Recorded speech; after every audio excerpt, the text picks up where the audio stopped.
Naglabas na po ng survey, latest survey result. Top notcher si Bongo. Number 1. Number 2, mga kababayan, sa latest survey, si Tulfo Erwin. Ito yung unang report na lumabas noong March 17. ICC redacts Duterte's 9 co-perpetrators. Tinago muna. Yan. Part of the 54-page document stated his co-perpetrators included, De La Rosa possibly included. Ibig sabihin ng redacted po, kaya kung manalo man, mga kababayan si Bongo at saka si Bato, magiging useless lang yung pagboto sa kanila kasi kung kasama sila sa documents na pwedeng isyuhan ng warrant of arrest sa kasong crimes against humanity, pati si Sara, ano pa yung dahilan para sila mga kababayan? Nagbabagang mga balita at pagtalakay sa mga isyu ng lipunan. Bulsa, opinyon, banat at paglalantad sa katotohanan. Bulsa, what you see is what you get. You decide. Yung time muna tayo po. Before natin pag-usapan yung mga seryosong topics. Padala nila lab ko, lab ko. Usapan po ito sa mental hospital. Sabi ng direktor doon sa mga tauhan niya, mga pasyente, bukas niya yung sekretary ng DOH pupunta rito. Binigyan niya ng instruction yung mga pasyente na bilang paggalangan niya sa sekretary, sumunod niya kayo sa sasabihin ko. Nakakaintindi naman ng kahit papano yung mga pasyente sa mental. Hindi man talaga totally. Medyo maayos-ayos na siguro. Pag niya, tinaas ko yung aking isang daliri, pumalak pa kayo. Pag dalawang daliri niya ang itinaas ko, pumalak pa kayo at saka sumigaw. Pag tatlong daliri ang aking itinaas, pumalakpak niya kayo, sumigaw at tumalon. So, pre-practice nila mga kababayan, perfect. Ngayon, kinabukasan, dumating yung secretary. So, ginawa ng direktor yung lahat ng itinuro doon sa mga pasyente. Yung tatlong sinyas. Siyempre, tuwang-tuwa yung secretary. Pero may napuna siya. May isang pasyente sa sulok na hindi pumapalakpak. Di rin sumisigaw, hindi rin tumatalon-talon. Di siyempre, tinanong ng sekretary si direktor, bakit niya tahimik yung isa doon? Hindi man lang niya pumapalakpak, hindi man tumatalon-talon para i-welcome ako. Yun niya. Kasi niya, sekretary, yung pasyenteng yan, matino na yan. Lalabas na nga yan bukas. Yung matino. Ayaw pumalakpak. Ayaw pumalakpak sa secretary. Yung mga baliwlaw, yung mga siraulo, yung mga pumapalakpak, tumatalon-talon para i-welcome. Yung secretary, yung matino, ayaw na. Anyway, joke man lang po. Matik na. 200 pesos, pakipadala na lang ng GCash po ninyo, GCash number. Kasali ka na rin sa monthly draw.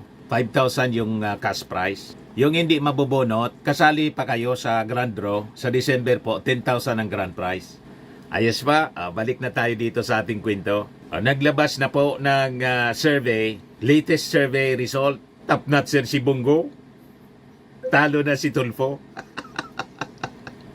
Ito po yung result ngayon ng SW survey. Yan niya, Mr. Maravillas, paano yan? Ibigay ko muna sa inyo yung kwento. At pag-usapan natin ang mga possibilities. Kung makakapag-lingkod pa ba, halimbawa, si Bongo manalo pa rin bilang senador at saka si Bato na hindi na po makita.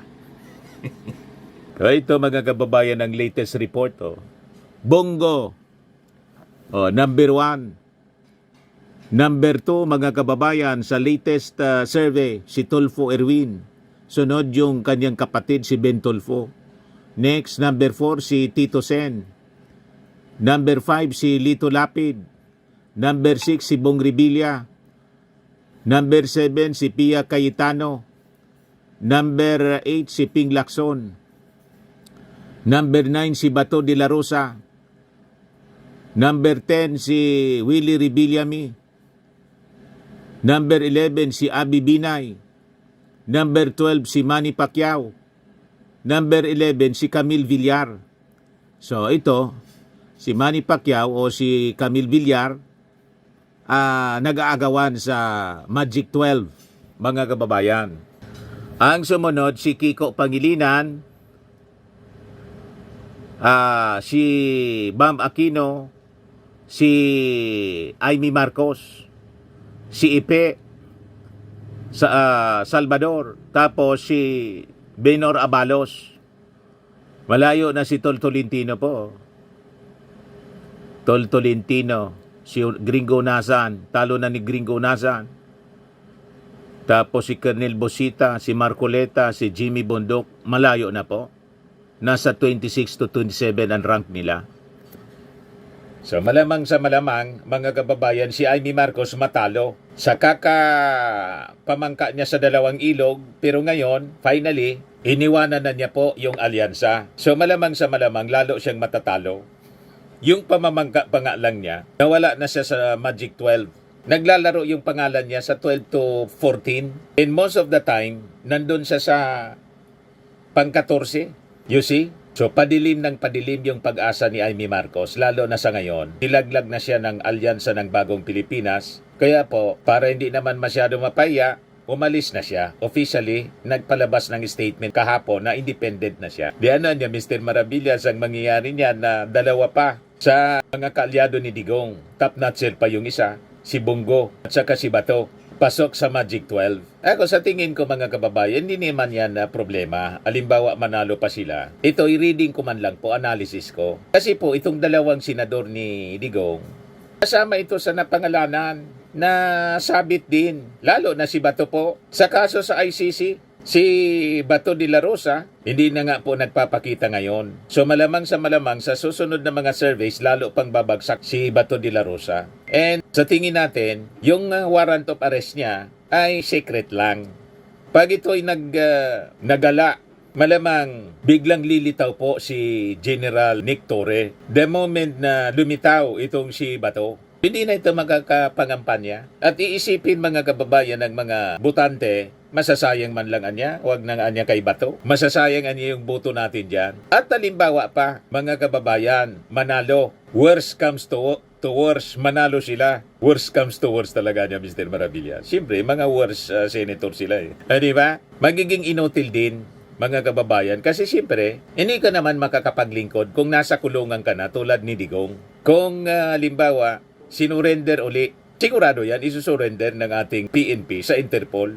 So, sayang lang. Hindi man sila makakapag-attend ng sesyon, sisweldo pala sa ating Senado. So, very unfair. So, malamang sa malamang, hindi na lang iboto si Bato. Pati ng mga dating siguro nag-iisip na ibotong muli. Ngayon, si Bongo, ganon din po, mga kababayan. Ibigay ko sa inyo yung report ng Vera Files para po malinawan kayo na kasama po si Bongo. Pati nga si Sara. Ito yung unang report na lumabas noong March 17. ICC redacts Duterte's 9 co-perpetrators. De la Rosa possibly included. Ibig sabihin ng redacted po, tinago muna. Part of the 54-page document stated his co-perpetrators included each of at least part of the temporal period redacted. And other members of the Philippine National Police or PNP and high-ranking government officials together, including Duterte, the co-perpetrators. Aminado mismo si dating presidential spokesperson Harry Roque.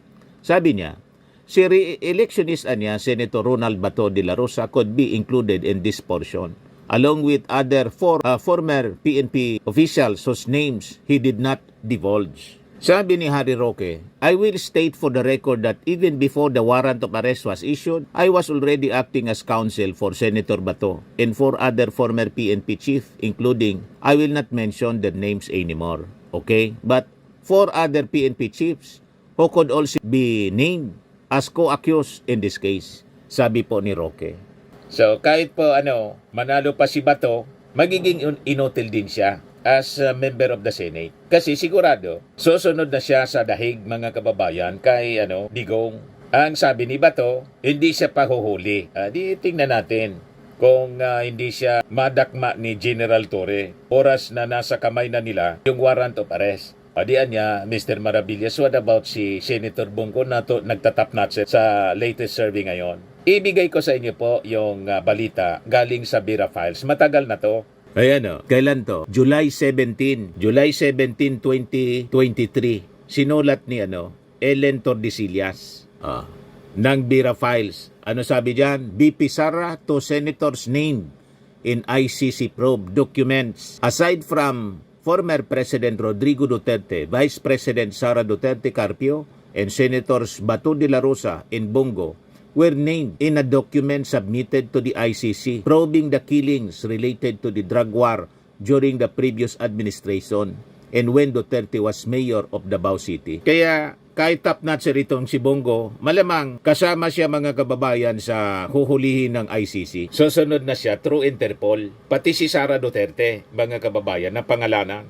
Dating mayor kasi siya ng Davao. Nang mangyari yung naging pamoso yung DDS, yung Davao Death Squad na sinasabi, as revealed by witnesses, tulad po ni Las Cañas. Ayan po, aside from former President Rodrigo Duterte, Vice President Sara, at saka yung duwang senador, kasama sa iniimbestigahan sa document submitted to the ICC investigating the killings related to drug war during the previous administration and when Duterte was mayor of Davao City.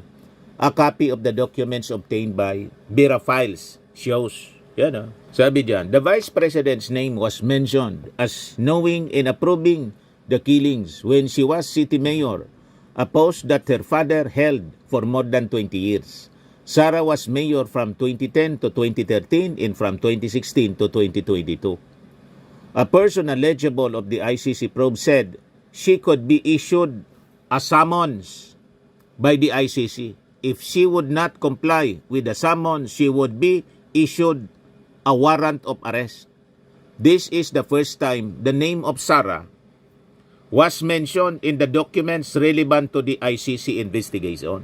So, kasama po si Sara, kasama si Bongo, lalo na po si Bato. Kaya kung manalo man, mga kababayan, si Bongo at saka si Bato, magiging useless lang yung pagboto sa kanila kasi kung kasama sila sa documents na pwedeng isyuhan ng warrant of arrest sa kasong crimes against humanity, pati si Sara, ano pa yung dahilan para sila mga kababayan ay iboto? Si Sara, incumbent vice president. Kaya lang, kahit po hanggang 2028 yung kanyang term of office, may impeachment naman po sa kanya, nakabinbin sa Senado. Impeachment trial. Ang punto natin dito, si Bongo at saka si Bato kasi re-electionist sila ng mga senador. So, magiging sayang yung boto para sa kanila po.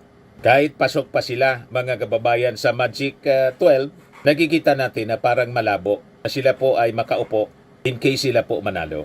Nagets na po ninyo, mga kababayan. Ayan man lang po ang ating short video. May nagtatanong sa akin, ano anyang pangalan po ninyo, sir? Nakalimutan ko pala na magpakilala sa aking introduction. Tuloy-tuloy lang tayo sa discussion. Inassume ko kasi na kilala na ninyo ako. May mga bago pala tayong followers. Ako po si Dante Maravillas, isang dating mainstream journalist, broadcaster po ako dito sa Bicol. Okay na po. Firmax Firming and Lifting Cream, pinapahid po sa mga pulses in affected area. Mainam po sa paninigas ng mga kaso-kasuan.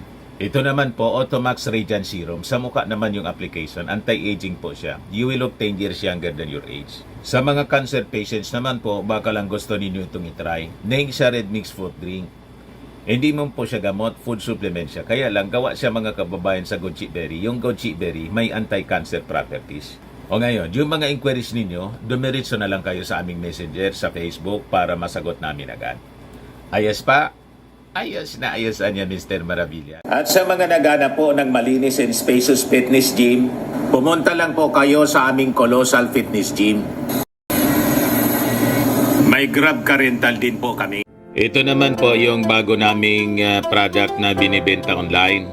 Eye Glow Serum, whitening po siya. Tingnan ninyo yung epekto sa aking anak na architect before and now. Yung mga inquiries po ninyo, dumiretso na lang kayo sa kanyang Facebook account, Riz Maravillas.